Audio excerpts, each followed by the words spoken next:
sound the roof, walk up and down, then you come back. My name is Nick Zeman. I'm a recruit for West Metro Fire. When I was up there the first time when I was going on the roof? When I was 13, I got pretty severe carbon monoxide poisoning. My brother left the car running for 12 hours when the garage door closed. I went to a basketball game that morning. I was hallucinating on the court, almost passed out. My mom called 911, and I remember we were in front of a gas station feeling absolutely terrible, and the first people on scene was the fire department. And even as a kid, I remember thinking, these are the people that I want here. And I was amazed at how reassuring and professional they were. And a couple weeks later, I remember thinking, how cool would that be? What if that was my job? That I could come alongside someone who's having the worst day of their life and try and make it better.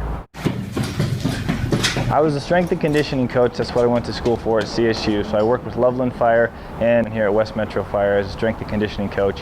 And I actually put in an application for dispatch, wanting to get some exposure to the fire service before I got my real job as a firefighter. West Metro Fire, what's the address of the emergency? But I realized that dispatch was incredible, and I worked at West Metro Dispatch for about 4 years. You hear all these terms like flashover and neutral plane and rollover, and all those are cool terms that you look at a picture in the book, but actually laying down on the ground when it's 1,000 degrees above your head, it's scary, it's hot, but I loved it. I thought it was incredible.